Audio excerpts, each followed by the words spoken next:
কি আছে মহাবিশ্বের শেষ সীমায়? চলুন ঘুরে আসি। কেমন আছেন সবাই?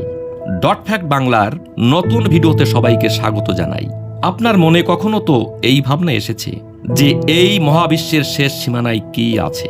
আমরা আকাশে যে তারাগুলো দেখতে পাই, এগুলোই বা আমাদের থেকে কত দূরে? চলুন আজ আপনাদেরকে নিয়ে যাব মহাবিশ্বের শেষ সীমায়, আর এটাই দেখতে যাব আমাদের এই মহাকাশ কি এবং এটি কত বড়।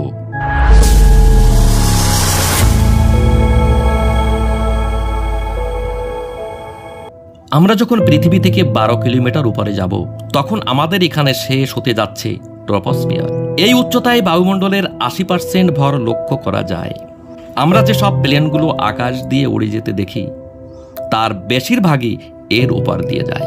এবার আমরা মাটি থেকে 50 কিলোমিটার উপরে যাব, আর এখানেই শেষ হয় স্ট্রাটোস্ফিয়ার। এখানে পৃথিবীর ওজোন লেয়ার, যা আমাদের ক্ষতিকারক আল্ট্রাভায়োলেট রশ্মি থেকে বাঁচিয়ে থাকে। এবার আমরা যখন 80 কিলোমিটার উপরে যাব, এখানে শেষ হবে মেসোস্ফিয়ার। পৃথিবী থেকে আমরা যখন 900 কিলোমিটার উপরে যাব, এখানে শেষ হবে থার্মোস্ফিয়ার। এখানে বাতাসের পরিমাণ খুবই হালকা থাকে এবং তাপমাত্রা সর্বোচ্চ 1500 ডিগ্রি সেলসিয়াস পর্যন্ত হয়ে থাকে। মাটি থেকে আমরা যখন 10,000 কিলোমিটার উপরে যাব, তখন আমরা এক্সোস্ফিয়ার লেয়ারটি অতিক্রম করব, আর এই এক্সোস্ফিয়ার লেয়ারের সাথে আমাদের বায়ুমণ্ডলও শেষ হয়ে যাবে। ভারতীয় স্যাটেলাইট সহ পৃথিবীতে যত স্যাটেলাইট রয়েছে, তার অধিকাংশই এই এক্সোস্ফিয়ারে রয়েছে। আমরা এখনো অনেক পিছনে রয়েছি। এবার একটু বেশি দূরে যাওয়া যাক। পৃথিবীর বায়ুমণ্ডল অতিক্রম করে আমরা এবার আপনাদেরকে চাঁদে নিয়ে যাব। চাঁদের দূরত্ব পৃথিবী থেকে 3,85,000। এই দূরত্ব এতই বেশি যে 60টি পৃথিবী এর মধ্যে পুরোপুরি এঁটে যাবে। এবার আমরা যখন সূর্যের কাছে যাব, তখন আমাদের দূরত্ব পৃথিবী থেকে 148.16 মিলিয়ন কিলোমিটার হবে। এই সূর্য আমাদের পৃথিবীর একমাত্র নক্ষত্র, যার কারণে পৃথিবীতে প্রাণের অস্তিত্ব সম্ভব হয়েছে। আর এই সূর্যের শক্তিশালী মাধ্যাকর্ষণ বলের ফলে পৃথিবীর সহ অন্যান্য গ্রহ এবং উপগ্রহগুলি সৌরমণ্ডলে তাদের নিজের স্থানে অবস্থান করে রয়েছে। এখন আমরা আমাদের প্রতিবেশী গ্রহ মঙ্গলের উদ্দেশ্যে রওনা দেব। আর এই মঙ্গল গ্রহের দূরত্ব পৃথিবী থেকে 170.49 মিলিয়ন কিলোমিটার। এবার আমরা যাচ্ছি জুপিটার বা বৃহস্পতি গ্রহের কাছে, যার দূরত্ব পৃথিবী থেকে 861.15 মিলিয়ন কিলোমিটার। যার 4টি বড় উপগ্রহ এবং 75টি উপগ্রহ নিয়ে জুপিটার বা বৃহস্পতি নিজেই চলে একটি সোলার সিস্টেমের মতো। আমাদের সৌরমণ্ডলের প্রত্যেকটি গ্রহর ভর বা ওজনকে যোগ করলেও জুপিটারের ওজনের সমান হবে না। গ্রহটির মাঝ বরাবর যে রেড স্পটটি রয়েছে, এই রেড স্পটটি পৃথিবী থেকে 3 গুণ বড়। এবার যে গ্রহদের দিকে আমরা যাব, তার নাম স্যাটার্ন বা শনি গ্রহ, যার নিজস্ব একটি গোলাকার বলয় রয়েছে। আর এই শনি গ্রহের মাঝ বরাবর লক্ষ কোটি কিলোমিটার বিস্তৃত রয়েছে এই বলয়। এই গ্রহটিকে 82টি উপগ্রহ প্রদক্ষিণ করে যাচ্ছে। আর এই উপগ্রহগুলির মধ্যে সবচেয়ে বড় উপগ্রহটি টাইটান। পৃথিবী থেকে শনি গ্রহের দূরত্ব 1.6131 বিলিয়ন কিলোমিটার।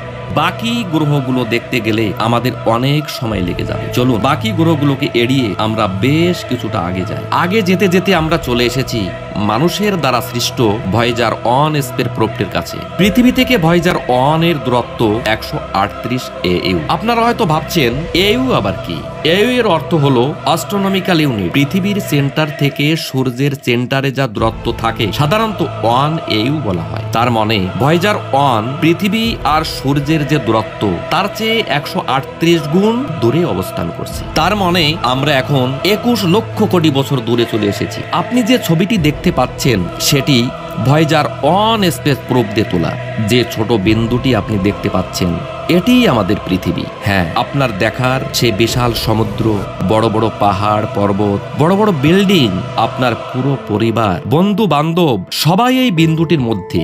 আর এই ভয়েজার 1 প্রতি সেকেন্ডে 17 কিলোমিটার বেগে ছুটে চলেছে। চলুন এবার আরো আগে যাওয়া যাক। আর তার আগে আমাদের ভিডিওটি ভালো লাগলে ভিডিওটিতে অবশ্যই একটি লাইক এবং চ্যানেলটিকে সাবস্ক্রাইব করে দেবেন। এবার যখন আমরা আগে যেতে যেতে আমাদের সৌরমণ্ডলের বাইরে চলে যাব, তখন আমরা পৌঁছে যাব ইন্টারস্টেলারের কাছে। আর এখানে আমাদের হিসাবটা AU তে করলে আর চলবে না।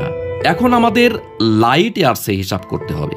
আপনাদের জানানোর জন্য বলে রাখি, আলো 1 বছরে যত দূরে যেতে পারে তাকে 1 লাইট ইয়ার বা 1 আলোকবর্ষ বলে। অর্থাৎ কোনো বস্তু 1 বছরে আলোর গতিতে যত দূরে যাবে তাকে 1 আলোকবর্ষ বলা হয়। আর আপনি কি জানেন, আলো 1 সেকেন্ডে 3 লক্ষ কিলোমিটার গতিতে ট্রাভেল করে থাকে।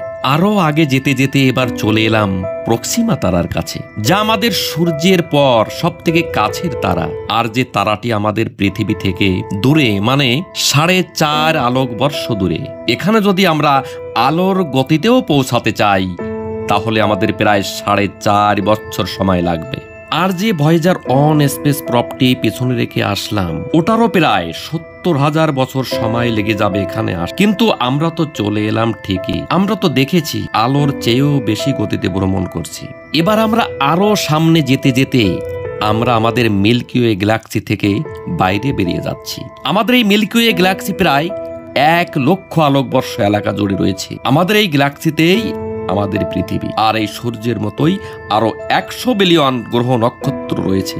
আমাদের পৃথিবীতে এখন মোট জনসংখ্যার পরিমাণ 792 কোটি, অর্থাৎ আমাদের পুরো পৃথিবীর জনসংখ্যার চেয়েও প্রায় 92 গুণ বেশি গ্রহ নক্ষত্র রয়েছে এই মিল্কি ওয়ে গ্যালাক্সিতে। এই লোকাল গ্রুপ এখানে প্রায় 10 মিলিয়ন লাইট ইয়ার্স বা 1 কোটি আলোকবর্ষ এলাকা জুড়ে বিস্তৃত, যা আমাদের মিল্কি ওয়ে গ্যালাক্সির চেয়েও 100 গুণ বেশি। চলুন এবার আমরা একটু দূরে যাওয়ার চেষ্টা করি। এবার এলাম ভার্গো সুপার ক্লাস্টারের এইখানে। এইমাত্র যে লোকাল গ্রুপ থেকে আসলাম সেটি এই ভার্গো সুপার ক্লাস্টারের ছোট একটি অংশ। Virgo super cluster 10 million light years এলাকা জুড়ে রয়েছে। আরো সামনে গেলে আমরা চলে আসব লানাইকা সুপার ক্লাস্টারের কাছে। আমাদের রেখে আসা এইমাত্র ভার্গো সুপার ক্লাস্টার লানাইকা সুপার ক্লাস্টারের কাছে খুবই ছোট। এসব কি দেখছি, তাহলে আমাদের অস্তিত্ব কি? আমরা খুবই সামান্য, আবার সৃষ্টির সেরা জীব। চলুন যা যাক অবজারভেবল ইউনিভার্সের কাছে। এটি হচ্ছে অবজারভেবল ইউনিভার্স ফেলে আসা লানাইকা সুপার ক্লাস্টার। অনেক অনেক অনেক ছোট আমাদের অবজারভেবল ইউনিভার্স এর কাছে, যেখানে 2 ট্রিলিয়ন গ্যালাক্সি রয়েছে। এখানে এতগুলো নক্ষত্র রয়েছে যে যদি আমরা পৃথিবীর সমস্ত বালিকণাগুলিকে একটা একটা করে কাউন্ট করি তবুও কম পড়ে যাবে। অবজারভেবলের আয়তন হচ্ছে 9300 কোটি আলোকবর্ষ। যদি আপনি 3 লক্ষ কিলোমিটার প্রতি সেকেন্ডের গতি নিয়ে এখানে ঘুরে বেড়াতে চান তাহলে আপনার 9300 কোটি বছর সময় লেগে যাবে। এটি দেখে আপনার কাছে অনেক বড় মনে হচ্ছে নিশ্চয়ই, কিন্তু যদি আপনাকে বলি এটি ছোট একটি অংশ আমাদের মহাবিশ্বের, হ্যাঁ এটাই সত্য। কারণ আমাদের মহাবিশ্ব 150 সেক্সটিলিয়ন বড় অবজারভেবল ইউনিভার্সের চেয়ে। আর আপনি কি জানেন সেক্সটিলিয়নের কত শূন্য থাকে? 21টি। কিন্তু এখনো এই মহাবিশ্বের পুরোটা সঠিকভাবে জানা সম্ভব হয়নি। এর বাইরেও অনেক কিছু আছে। একজন মানুষ যদি অমারও হয়ে যায় তবু এই মহাবিশ্বের পুরোটা জানা সম্ভব হবে না। এতই বড় যে আমাদের মহাবিশ্ব। বন্ধুরা, কেমন লাগলো আমাদের ভিডিওটি কমেন্টে অবশ্যই জানাবেন। ভালো থাকবেন সবাই।